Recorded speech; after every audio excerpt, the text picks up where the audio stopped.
At 6:15 on the morning of March 3, 1943, Captain Paul Irving Gunn stood on the flight line at Port Moresby, watching 12 B-25 Mitchell bombers taxi toward the runway. His hands were black with grease. His flight suit smelled of hydraulic fluid and cigarette smoke. He had not slept in 36 hours. Those 12 bombers looked nothing like the aircraft that had rolled off the assembly line in California. Their glass noses were gone, replaced with solid metal plates bristling with 450 caliber machine guns. 4 more guns jutted from blisters mounted on each side of the fuselage, 2 per side. 8 forward-firing guns on each aircraft. The pilots called them commerce destroyers. The brass called them struffers. Everyone else called them Pappy Gunn's folly. In the next 4 hours, those 12 aircraft would prove every skeptic wrong. They would sink more Japanese ships in a single engagement than the entire Pacific Fleet had managed in months. They would change the course of the war in the Southwest Pacific. And they would transform an underperforming medium bomber into the most heavily armed aircraft in the American arsenal. But Paul Gunn was not thinking about any of that. He was thinking about his wife, Polly, and their 4 children, trapped in a Japanese internment camp in Manila, 1,500 miles to the north. He was thinking about how every Japanese ship he helped destroy brought him one day closer to seeing them again. What happened over the Bismarck Sea that morning would vindicate everything Gunn had fought for. But the story of how a 43-year-old former Navy chief transformed American air power begins 8 months earlier, in the wreckage of a disaster. When Major General George Kenney arrived in Australia in late July 1942, he found an air force in shambles. General Douglas MacArthur had just fired his previous air commander for incompetence. The 5th Air Force had fewer than 200 operational aircraft scattered across bases from Brisbane to Port Moresby. Japanese forces controlled the skies over New Guinea. American bombers were being shot down faster than they could be replaced. MacArthur summoned Kenney to his headquarters in Brisbane and delivered what Kenney later described as a 2-hour lecture on everything wrong with his air force. The bombers could not hit anything. The fighters could not protect them. The maintenance crews could not keep aircraft flying. MacArthur wanted results, and he wanted them immediately. Kenney listened without interrupting. When MacArthur finished, Kenney made him a promise. "Give me authority to run air operations my way, and I will deliver. If I cannot make it work, I will tell you myself and request my own relief." MacArthur agreed. It was the beginning of a partnership that would reshape the Pacific War. Kenney's first task was understanding why his bombers were failing. The answer became clear within days. American doctrine called for medium bombers, like the B-25, to attack from 10 to 12,000 feet, dropping their bombs on enemy ships and installations from relative safety. The problem was that bombs dropped from that altitude almost never hit anything. Japanese vessels simply watched the bombs fall and maneuvered out of the way. Meanwhile, Japanese fighters and anti-aircraft guns were devastating the bomber formations. The B-25 had been designed as a level bomber, not a combat aircraft. Its defensive armament was pitiful: a single 30 caliber machine gun in the nose, 2 50 caliber guns in a dorsal turret, a retractable belly turret that took nearly a minute to deploy and made the gunner violently airsick. The waist gunner had to physically move a single gun from one side of the aircraft to the other. Kenney watched mission after mission return with empty bomb bays and bullet holes. His crews were brave, but bravery was not enough. They needed a different approach entirely. The answer came from an unlikely source. A few days after taking command, Kenney visited the 3rd Bomb Group at Charters Towers in Queensland. There he found a middle-aged captain with a cigar clamped between his teeth, crawling inside the nose of a Douglas A-20 Havoc light bomber with a welding torch. The captain's name was Paul Irving Gunn. Everyone called him Pappy. Gunn was not supposed to be there. He was not even supposed to be in the army. Before the war, he had spent 21 years as an enlisted naval aviator, retiring as a chief petty officer in 1939. He had moved his family to the Philippines and started Philippine Airlines, one of the first commercial airlines in Asia. When the Japanese attacked in December 1941, the army drafted him as a transport pilot. Gunn had flown reconnaissance missions over Bataan and Corregidor. He had been shot down twice and survived both crashes. He had evacuated key personnel to Australia in the final desperate days before Manila fell, but his wife Polly and their 4 children, 2 sons named Paul and Nathan, and 2 daughters named Connie and Julie, had not escaped. They were captured by the Japanese and interned at Santo Tomas University in Manila. From that moment forward, Paul Gunn fought the war with a single consuming purpose. Every mission, every modification, every hour of work brought him closer to liberating his family. He did not care about regulations or protocols or chain of command. He cared about killing Japanese and getting to Manila. The other men in the theatre noticed something different about Gunn. Most soldiers wanted to survive. They wanted to do their duty and go home. Gunn wanted to destroy. He took risks that experienced pilots considered suicidal. He volunteered for missions that no one else would fly. He worked around the clock, sometimes going days without sleep, driven by a fury that burned hotter than any engine he maintained. His age should have kept him grounded. At 43, he was old enough to be the father of most pilots in the theatre. The nickname Pappy was not just a term of affection, it described reality. But Gunn flew combat missions alongside men half his age, and he flew them with a ferocity that younger pilots struggled to match. He was wounded 9 times, 9 Purple Hearts. Each time he recovered and went back to flying. His body bore the scars of shrapnel, burns, and crash landings. None of it slowed him down. The only thing that mattered was his family in Manila, and every Japanese soldier, or sailor, or pilot he killed brought him closer to seeing them again. When Kenny found him at Charters Towers, Gunn was installing 50-caliber machine guns salvaged from wrecked P-40 fighters into the nose of the A-20. His reasoning was simple. If bombers could not hit anything from high altitude, they would have to attack at low level. If they attacked at low level, they needed forward-firing guns to suppress enemy anti-aircraft fire. The A-20's nose was designed for a bombardier who would be useless in a low-level attack. Why not fill it with guns instead? Kenny watched Gunn work for several minutes without speaking. Then he asked a single question. "Can you do the same thing to the B-25? Gunn looked up from his welding. He had been waiting for someone to ask. The B-25 Mitchell was a bigger aircraft than the A-20, with longer range and heavier payload capacity. It could carry 3,000 pounds of bombs over 1,000 miles and return, but it had the same fundamental problem. Its nose was designed for a bombardier sitting behind a plexiglass greenhouse, not for offensive firepower. Gunn proposed a radical solution. Remove the bombardier entirely. Replace the glass nose with a solid metal fairing packed with 50-caliber machine guns. Add more guns in external blisters on the sides of the fuselage. Turn the medium bomber into a flying arsenal that could strafe its way through enemy defences at masthead height. The concept was not entirely new. The British had experimented with forward-firing guns on their Beaufighters. The Germans had armed their Junkers 88s with heavy cannons for ground attack, but no one had attempted anything on the scale Gunn envisioned. 8 50-caliber machine guns firing forward simultaneously. Combined with skip bombing, it would create an entirely new form of aerial warfare. Skip bombing itself was still experimental. Major William Benn of the 63rd Bomb Squadron had pioneered the technique using B-17 flying fortresses in late 1942. The concept was simple in theory. Fly low and fast toward a ship. Release your bombs at a shallow angle a few hundred feet from the target.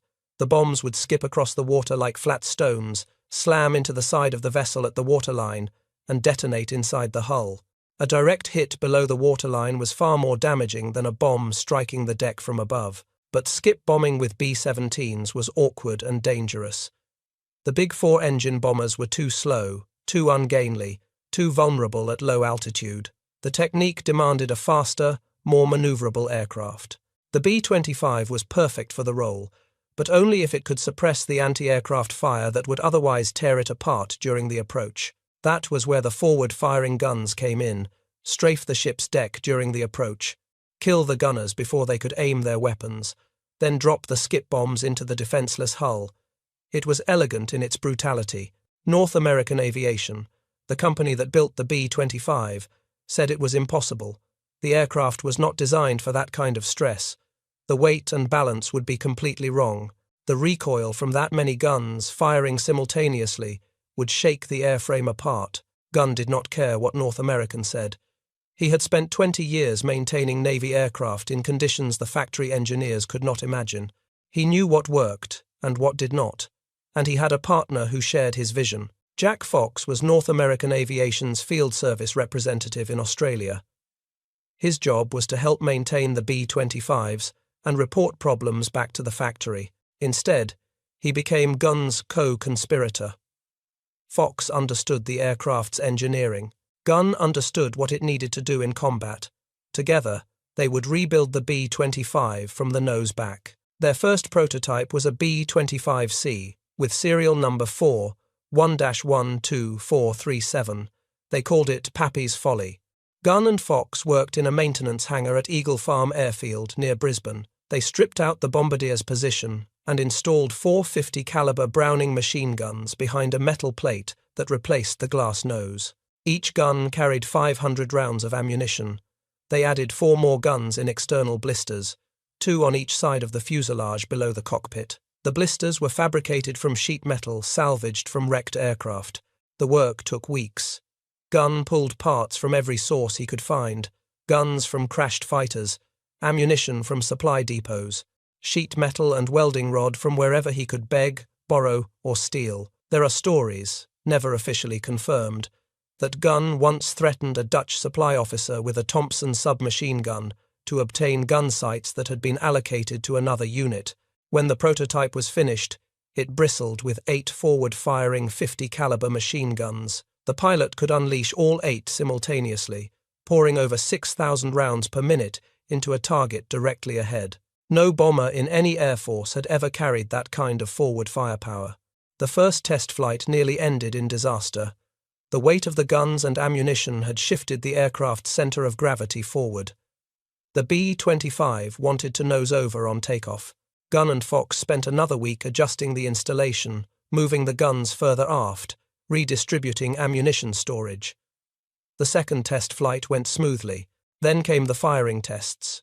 Gunn took the aircraft up himself and dove on a target range at 200 miles per hour. He pressed the trigger on the control yoke. All 8 guns roared simultaneously. The aircraft shuddered. Smoke filled the cockpit. Spent brass casings ricocheted everywhere. The recoil was tremendous. 8 50 caliber Browning machine guns each produced over 100 pounds of rearward force when firing. Combined, they were pushing back with more than 800 pounds of thrust.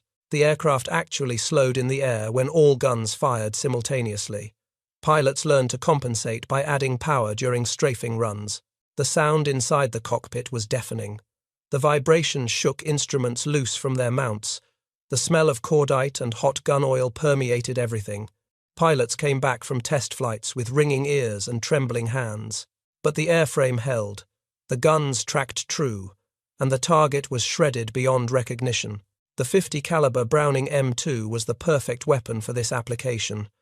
It fired armor-piercing, incendiary, and tracer rounds at over 2,800 feet per second. The bullets could penetrate 20 millimeters of armor plate at 500 yards. Against unarmored ship hulls and deck structures, they were devastating.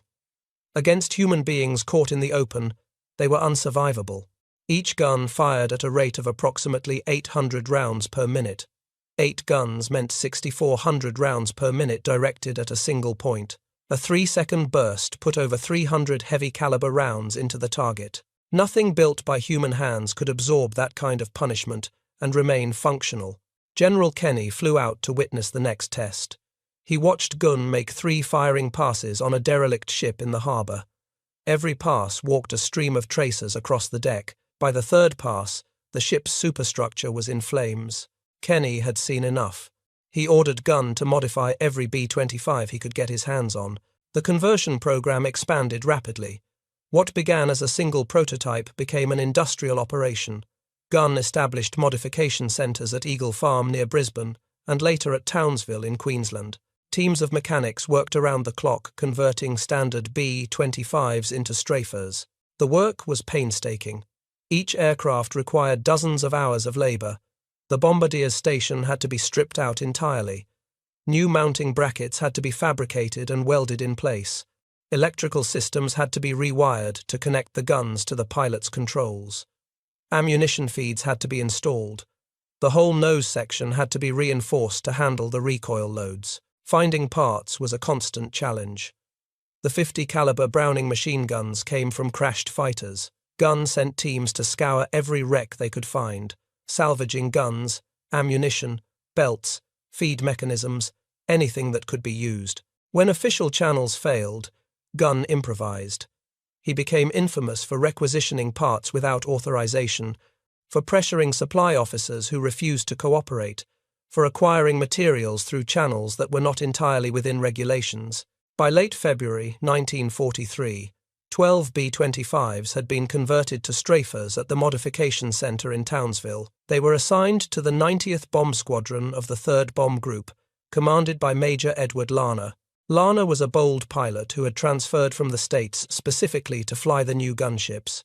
He drilled his crews relentlessly, practicing low-level attacks on wrecked ships in the harbor at Port Moresby.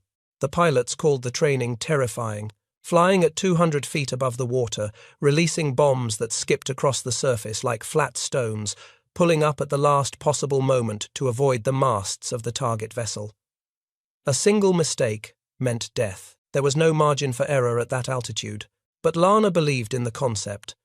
If the strafers could get in close, if they could suppress the anti-aircraft guns with their forward-firing weapons, they could put bombs directly into the sides of enemy ships. No more dropping from altitude and hoping. No more watching bombs splash harmlessly into the sea. Direct hits, every time. The opportunity to prove the concept came sooner than anyone expected. On February 28, 1943, a Japanese convoy departed Rabaul on New Britain Island, bound for Lae on the coast of New Guinea. The convoy carried nearly 7,000 troops of the 51st Infantry Division, along with ammunition, supplies, and fuel. 8 transport ships, escorted by 8 destroyers. If those reinforcements reached Lae, they would pose a serious threat to Allied positions throughout New Guinea. The stakes could not have been higher. Japan had been on the offensive since Pearl Harbor. They had conquered the Philippines, the Dutch East Indies, Singapore, Burma, and most of the Pacific Islands. In New Guinea, they had pushed within 30 miles of Port Moresby before being stopped at the Kokoda, Track, and Buna. If the 51st Division reached Lae, they would threaten to resume that advance. Allied intelligence had broken the Japanese codes. Kenny knew the convoy was coming. He knew its route. He knew its destination. He planned to destroy it. The attack would be the largest coordinated air operation the 5th Air Force had ever attempted. Heavy bombers would soften the convoy from altitude. Medium bombers and Beaufighters would attack at masthead level. Fighters would provide top cover and strafe survivors. Every available aircraft would participate. The first attacks came on March 2nd as the convoy passed through the Bismarck Sea. High-altitude bombers hit the convoy throughout the day, sinking one transport and damaging several others. But the results were disappointing.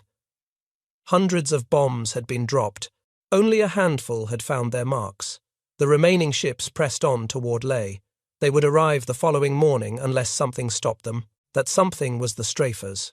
At dawn on March 3rd, Major Larner led his 12 modified B-25s out of Port Moresby. They were joined by A-20 Havocs from the 89th Bomb Squadron and Bristol Beaufighters from the Royal Australian Air Force. P-38 Lightning fighters flew top cover. The entire strike force numbered over 100 aircraft. The convoy was located at 9:15, 60 miles southeast of Finschhafen. 7 transports and 4 destroyers remained afloat, clustered together for mutual protection. Japanese Zero fighters circled overhead. The high-altitude bombers attacked first, forcing the ships to scatter and dividing the attention of the anti-aircraft gunners. Then came the Beaufighters, raking the convoy at masthead height with their 20mm cannons. The Japanese sailors were still recovering when Larner's strafers arrived. What happened next changed naval warfare forever. The 12 B-25s came in at 200 feet, engines screaming, 8 guns blazing from each aircraft. The combined firepower was staggering, 96 50 caliber machine guns tearing into the convoy simultaneously, over 45,000 rounds per minute sweeping across the decks of the Japanese ships. Major Larner led the first element of 4 aircraft toward a large transport. As he approached, he keyed his radio. His wingmen were following too close. "Get the hell off my wing and get your own boat," he shouted. Each pilot needed to pick a separate target. Concentrating on single ships would waste their combined firepower. The pilots spread out, each selecting a different vessel. Lana aimed for a destroyer, its anti-aircraft guns already firing at the incoming aircraft. He pressed the trigger. Tracers reached out from his nose, walking across the water, climbing the hull, raking the deck. The anti-aircraft guns fell silent as their crews were cut down. Behind him, Captain John Hennebrey watched Lana make his run. Everybody was rather apprehensive, Hennebrey recalled later. When everybody saw him make that pass and hit it with at least one, and maybe two, the explosion, and so, that just ignited the whole thing. The guys got the idea if he could do it, they could do it. The anti-aircraft gunners never had a chance. Before they could track the incoming aircraft, they were dead or diving for cover. The strafers came so fast and so low that the Japanese could not depress their guns far enough to engage them. Naval anti-aircraft weapons were designed to track aircraft flying overhead, not aircraft flying at masthead level directly toward the ship. Then came the bombs. Each B-25 carried 4 500-pound bombs equipped with delayed fuses. The pilots released them at 200 feet, skipping them across the water like stones on a pond. The bombs bounced once, twice, 3 times, then slammed into the sides of the transport ships at the waterline. The delayed fuses gave the aircraft time to clear the target before detonation. In the first 15 minutes, the Strafers scored 17 direct hits on 7 ships. 4 transports were sinking, 2 destroyers were burning. The convoy had ceased to exist as an organized force. Lana led his pilots back for a second pass, then a third. By 10:30, every transport in the convoy had been hit. Fires burned across the sea. Ships rolled over and sank. Thousands of Japanese soldiers who had been sleeping in their bunks were now drowning or burning or being strafed in the water. The Battle of the Bismarck Sea was the debut of the B-25 Strafer, and it was a massacre. Over the next 2 days, Allied aircraft returned again and again to finish off the crippled convoy and attack the survivors. By the time the battle ended on March 5th, all 8 transports and 4 of the 8 destroyers had been sunk. Of the nearly 7,000 Japanese troops who had embarked at Rabaul, fewer than 1,200 reached Leh. Another 2,700 were rescued and returned to Rabaul. The rest, approximately 3,000 men, were killed. American losses were 13 aircrew killed or missing. 4 aircraft shot down in combat. 2 crashed in accidents. The ratio was unprecedented. Nothing like it had been seen in naval warfare since the Age of Sail. News of the victory electrified the Allied command. General MacArthur called it one of the most complete and annihilating combats of all time. General Kenny sent a message to his pilots. Air power has written some important history in the past 3 days. Tell the whole gang that I am so proud of them I am about to blow a fuse. But the Japanese noticed something else. Something that terrified them. Japanese pilots who survived the battle reported that the American bombers had attacked with unprecedented aggression. They flew lower than any bombers the Japanese had ever seen, so low that their propellers kicked up spray from the waves. They absorbed anti-aircraft fire that should have knocked them out of the sky and kept coming, and their forward firepower was devastating. The guns never stopped firing from the moment they began their attack runs until they were climbing away over the burning ships. The traditional Japanese defense against air attack had been optimized over years of combat. Ships would turn bow on to torpedo bombers, presenting the smallest possible target. Anti-aircraft gunners would track incoming aircraft and lead them appropriately. Fighter cover would intercept before the bombers could release their weapons. These tactics had worked against everything the Allies had thrown at them for the first year of the war. Against the strafers, none of it worked. Turning bow on did nothing against aircraft that were strafing rather than dropping torpedoes. The anti-aircraft guns could not track targets moving that fast at that angle. The fighters could not engage bombers flying at treetop level without risking collision with the water or the ships themselves. Japanese naval commanders conducted a formal assessment. Their conclusion was grim. The Americans had developed a new type of aircraft, a bomber that could fight like a fighter. The traditional tactics for defending convoys against air attack no longer worked. Any attempt to reinforce New Guinea by sea would end the same way. Admiral Masatomi Kimura, who had commanded the convoy escort, reported to his superiors that the American air attack was unlike anything in Japanese experience. The combination of strafing and skip bombing had proven devastatingly effective. He recommended that no more troop convoys be sent to eastern New Guinea without overwhelming air superiority. Staff Officer Masatake Okumiya was more blunt. "Our losses for this single battle were fantastic," he wrote. "Not during the entire savage fighting at Guadalcanal did we suffer a single comparable blow. We knew we could no longer run cargo ships or even fast destroyer transports to any front on the north coast of New Guinea, east of Wewak." On March 25, 1943, Imperial General Headquarters issued a directive. There would be no more attempts to land troops at Leh. All reinforcements would be sent to Wewak or Hansa Bay, far to the west, beyond the range of the new American strafers. The Japanese expansion in New Guinea had been stopped, and it was only the beginning. After the Bismarck Sea, demand for strafer conversions exploded. Every B-25 squadron in the Pacific wanted the modification. Kenny established conversion centers at Townsville and Brisbane, then expanded operations to handle the volume. By the summer of 1943, more than 60 B-25s had been converted to strafers. By the end of the year, the number exceeded 200. Pappy Gunn did not rest. Even as his original design was being replicated across the theatre, he was working on improvements: more guns, better ammunition feeds, auxiliary fuel tanks to extend range, camera mounts in the tail to document attacks. Each modification made the strafers more lethal.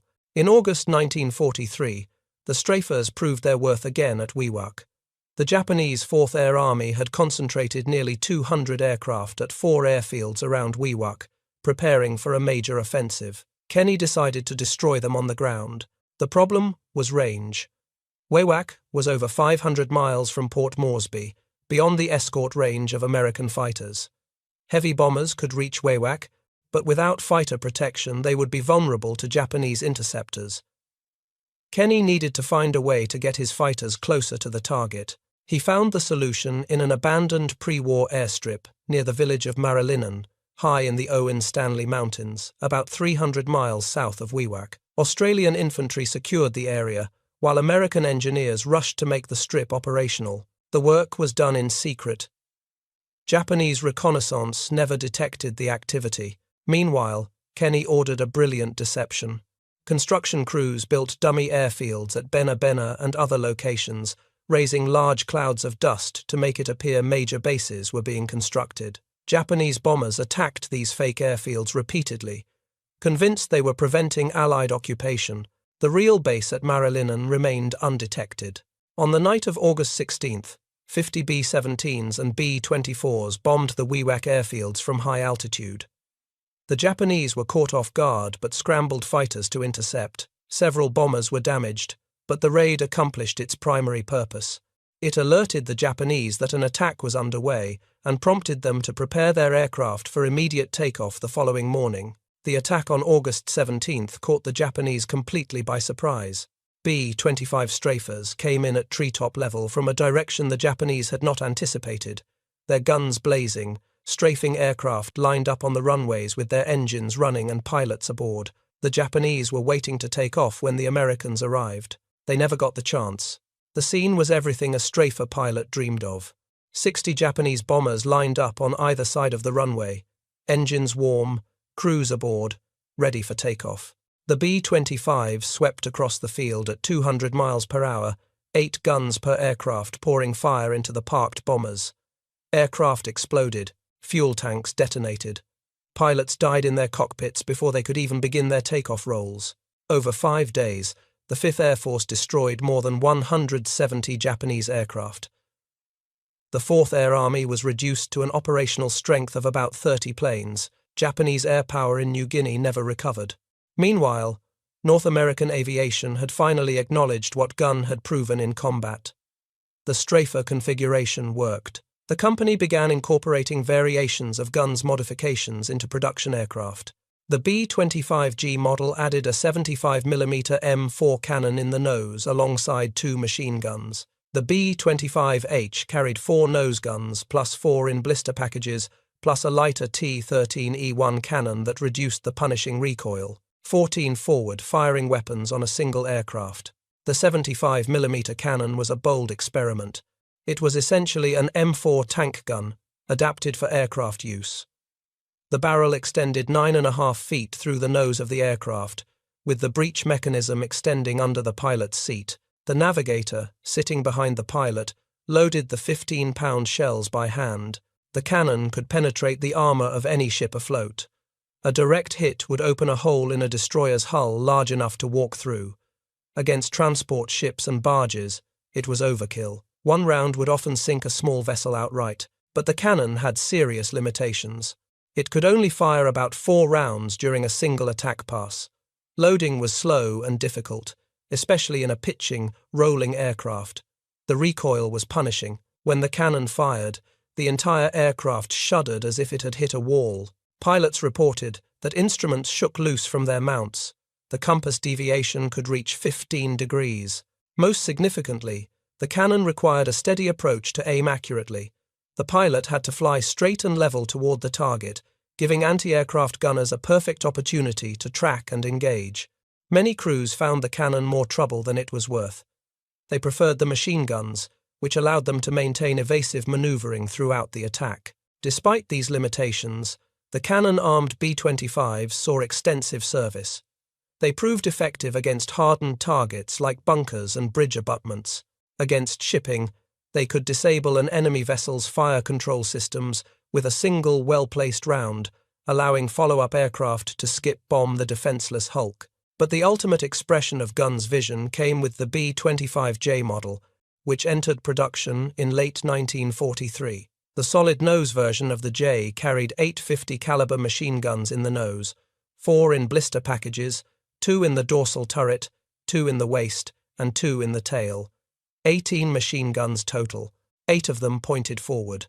It was the most heavily armed aircraft in the American inventory. A single 12-plane squadron of B-25J strafers carried more 50-caliber machine guns than 4 infantry regiments.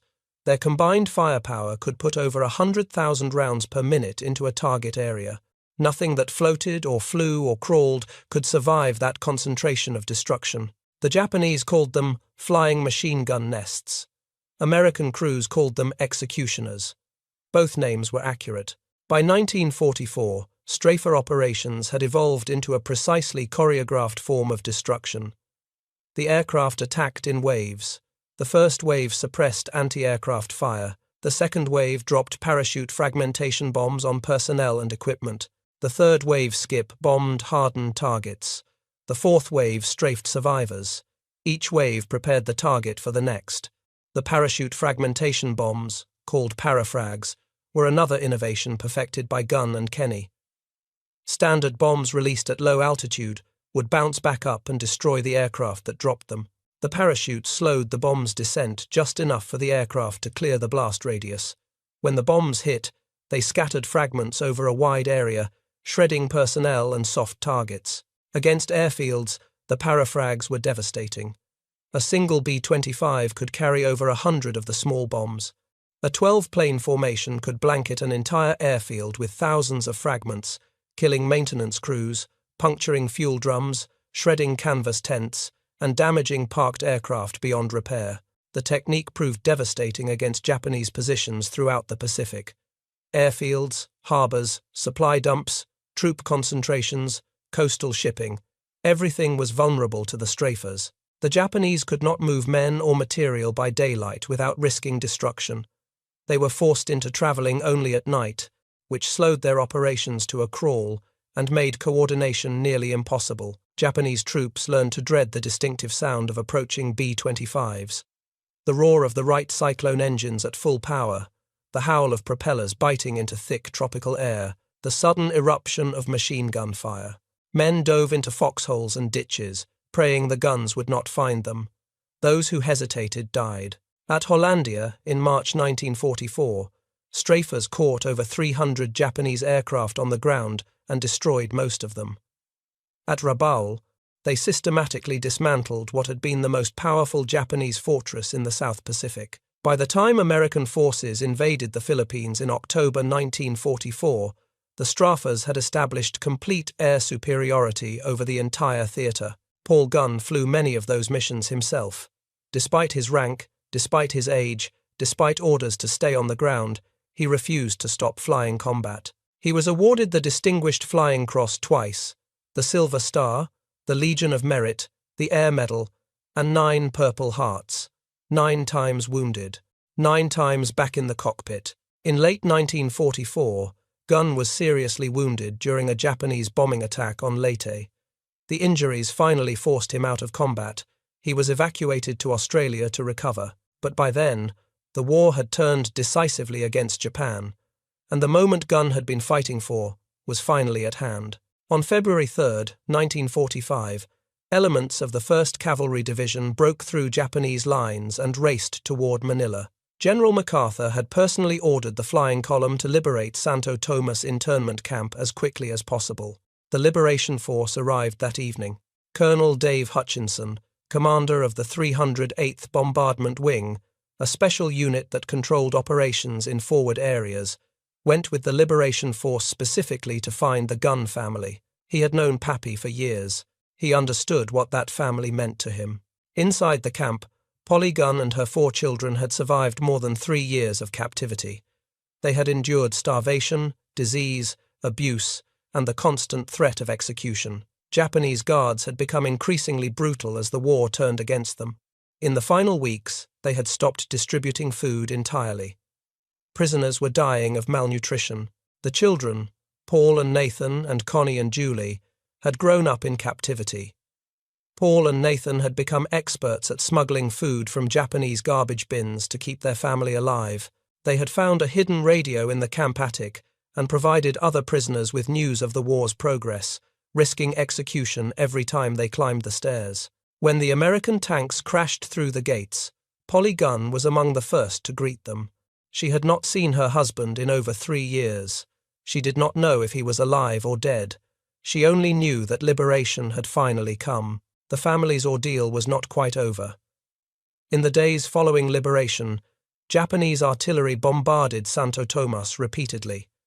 Shells fell on buildings full of former prisoners. The Gunn family survived by inches, huddling in makeshift shelters as explosions shook the compound. 2 weeks later, MacArthur visited Santo Tomas and met the Gunn family personally.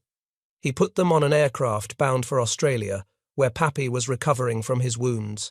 After 3 years, 4 months, and 14 days of separation, the Gunn family was finally reunited.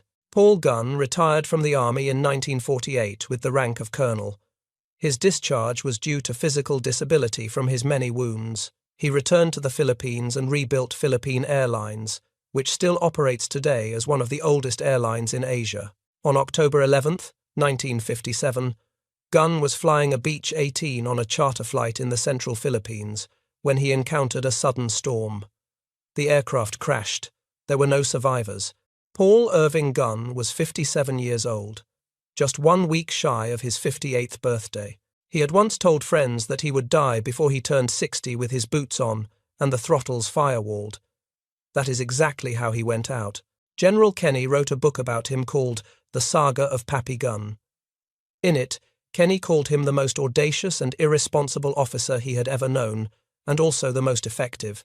Gunn had single-handedly transformed American air power in the Pacific through sheer determination and mechanical genius.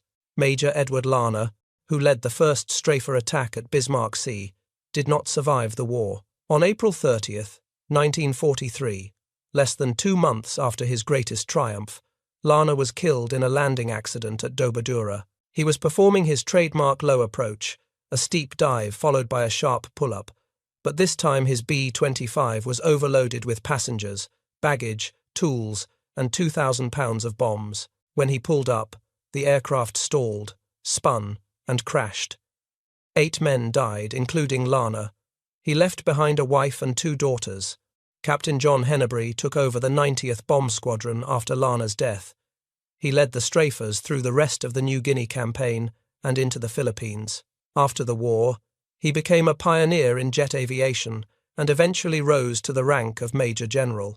General George Kenny went on to command all Allied air forces in the Pacific through the end of the war. He stood on the deck of the battleship Missouri on September 2, 1945, watching General MacArthur accept the Japanese surrender. Later, he became the first commander of Strategic Air Command. He died in 1977 at the age of 88. The B-25 Mitchell remained in service long after the war ended. Modified versions flew combat missions in Korea. Others served as training aircraft, reconnaissance platforms, and cargo haulers into the 1960s. A few continued flying as air tankers and sprayers into the 1970s. Nearly 10,000 were built, more than any other American medium bomber. It was the third most produced American bomber overall, behind only the B-24 Liberator and the B-17 Flying Fortress. But the Strafer variants hold a special place in aviation history. They represented something unprecedented, a bomber that could fight its way to the target instead of relying on escorts for protection. The concept evolved into dedicated ground attack aircraft like the A-26 Invader and eventually the A-10 Thunderbolt, which carries a 30mm Gatling gun that fires nearly 4,000 rounds per minute. The philosophical lineage is clear. Give a ground attack aircraft massive forward-firing armament. Let it engage and suppress enemy defenses during the approach. Use that suppression to deliver precision weapons against the target. It is the same formula Papillon developed in Brisbane in 1942. The modern AC-130 gunship is another descendant of Gunn's creation. It circles above the battlefield with side-firing cannons, howitzers, and Gatling guns, pouring destruction into enemy positions. The technique is different, but the fundamental concept is identical. Combine overwhelming firepower with precision delivery to destroy targets that conventional bombers cannot touch. The lineage runs directly from Papillon's workshop in Brisbane to the close air support aircraft of today. Every time an American gunship strafes an enemy position, it follows a doctrine that Gunn invented in 1942 with salvaged guns and sheet metal. That is how innovation actually happens in war. Not through committees or procurement programs or factory engineering teams, but through men like Papillon, who see a problem, find a solution, and do not wait for permission to implement it. North American aviation eventually incorporated Gunn's modifications into production aircraft, but they never credited him publicly. The official histories attribute the Strafer concept to engineering analysis and field feedback. Gunn's name appears only in footnotes and personal accounts. He probably would not have cared. He did not modify the B-25 for recognition or promotion. He did it to kill Japanese and rescue his family. Everything else was incidental. In the end, 18 machine guns on one aircraft changed the Pacific War. They gave American pilots a weapon that could sweep enemy ships from the sea and enemy aircraft from the skies. They proved that bombers could do more than drop bombs from altitude. They showed that imagination and determination could overcome any obstacle. And they brought one man's family home. That is the story of the B-25 Strafer. It began with a father's desperation and ended with a transformation of American air power. In between were moments of genius, tragedy, and triumph that deserve to be remembered. If you found this story compelling, please take a moment to like this video. It helps us share more forgotten stories from the Second World War. Subscribe to stay connected with these untold histories. Each one matters. Each one deserves to be remembered.